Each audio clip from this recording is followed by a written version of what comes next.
नमस्कार दोस्तों। आज काफ़ी टाइम बाद वीडियोस बना रहा हूँ वापस से, क्योंकि कुछ प्रॉब्लम्स आ जाती हैं।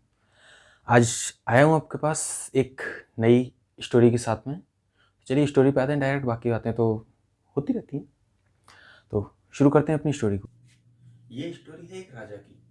काफ़ी टाइम पहले एक राजा था जिसके 3 बेटे थे। राजा की उम्र काफ़ी हो चुकी थी, तो वो अपने बेटों को अपना राज्य सौंपना चाह रहा था, लेकिन वो ये डिसाइड नहीं कर पा रहा था कि वो अपने तीनों में से कौन से बेटे को राज्य सौंपे जो काफ़ी अच्छे से, बहुत ज़्यादा अच्छे से राज्य को संभाल सके। तो ये डिसीजन लेने के लिए उसने एक टेस्ट प्लान किया अपने तीनों बेटों के लिए। तो उसने एक दिन अपने तीनों बेटों को अपने कमरे में बुलाया और उनको एक एक सोने का सिक्का दिया। सोने का सिक्का देने के बाद उन तीनों से कहा कि कल शाम तक, मीन्स कल तक, तुमको इस एक सिक्के से कुछ ऐसा करना है, कुछ भी खरीद दो, कुछ भी लेके आओ, क्या करोगे वो तुम्हें करना है।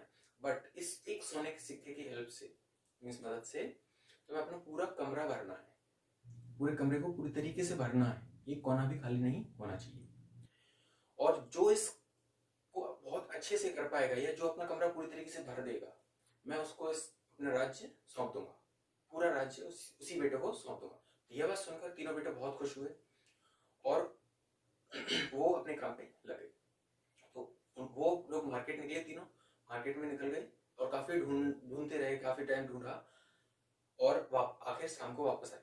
अगले दिन जब राजा उन तीनों के कमरे में गया, तो जब सबसे पहले वाले बेटे के कमरे में जाता है, तो वहां पर देखता है कि कूड़ा भरा पड़ा है कमरे में, काफी सारा कूड़ा पड़ा हुआ है, लेकिन फिर भी कमरा पूरी तरीके से नहीं भरा। तो जब वो अपने पहले बेटे से सवाल पूछता है कि तुमने कमरा पूरा पूरा क्यों नहीं भरा, तो वो बेटा कहता है कि पिताजी आपने सिर्फ एक ही सिक्का दिया था और उस एक सिक्के में सिर्फ इतना ही कूड़ा आया। इस बात को सुनकर राजा काफी उदास हो जाता है, लेकिन वो अब आगे जाता है अपने दूसरे बेटे के कमरे में। वहां जाके देखता है कि पूरा कमरा खाली पड़ा हुआ है। जब वो अपने दूसरे बेटे से पूछता है कि बेटे तुमने हमारा कमरा खाली क्यों है, तो उसका दूसरा बेटा उसे जवाब देता है कि पिताजी आपने एक ही सिक्का दिया था, मैंने सोचा इस एक सिक्के में तो कोई ऐसी चीज नहीं है कोई भी ऐसी चीज नहीं है जो एक सिक्के में इतनी आ जाए कि ये पूरा कमरा भर जाए। तो मैंने सोचा क्यों ना इस एक सिक्के से जुआ खेला जाए और इसके कई सारे सिक्के बना के तब कुछ ऐसा लेके आओ जिससे ये पूरा कमरा भर जाए। तो जब मैं जुआ खेलने गया तो मैं वो एक सिक्का भी हार गया उसमें। तो मेरे पास वो भी नहीं रहा, तो इसलिए मैं कुछ भी नहीं खरीद पाया। यह सुनकर राजा बहुत ज्यादा उदास हो जाता है और अंदर से लगभग टूट जाता है उसके, अब शायद कुछ नहीं हो सकता। लेकिन वो अब तीसरे बेटे के कमरे की ओर जाता है और वहां पर जब पहुंचता है तो वो देखता है कि ये कमरा भी पूरी तरीके से खाली है, लेकिन उस कमरे में कुछ दीपक जल रहे थे। पूरे कमरे में काफी सारे दीपक चल रहे थे और कुछ सुगंधित चीजें हैं, कुछ फूल, कुछ इत्र वगैरह इस टाइप का कुछ रखा हुआ था, जिससे पूरे कमरे में खुशबू आ रही थी काफी अच्छी।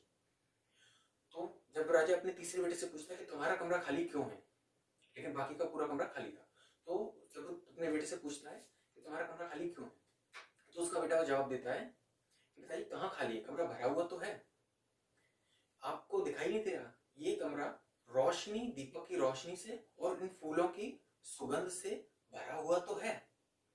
तो यह बात सुनकर राजा बहुत खुश होता है और अपने उस तीसरे बेटे को पूरा राज्य सौंप देता है। तो अब इस कहानी से हमको क्या सीख मिलती है? इस कहानी से हमको ये सीख मिलती है कि जो एक वो सोने का सिक्का है, वो है हमारे पास, जो हमारा टाइम है, हमारी जिंदगी, जो हमें एक चीज जिंदगी मिली है। और जो कमरा है वो हमारे पूरे लाइफ टाइम या जो भी हम काम करते हैं उसकी जगह, जो हमारे पाप और पुण्य, जो हम कहते हैं पाप और पुण्य जहाँ पे स्टोर होते हैं, वो हमारा कमरा है। तो हम अपने समय को किन कामों में यूज कर रहे हैं, किस तरीके से यूज कर रहे हैं, हम अपने समय को कूड़ा कचरा इकट्ठा करने में यूज कर रहे हैं या हम अपने समय को बर्बाद कर रहे हैं, जैसे जुआ खेलने में उसने एक सिक्का बर्बाद कर दिया, कुछ नहीं बचा, या फिर हम उस अपने समय से अच्छे काम कर रहे हैं और अपनी जिंदगी में रोशनी ला रहे हैं और खुशबू फैला रहे हैं।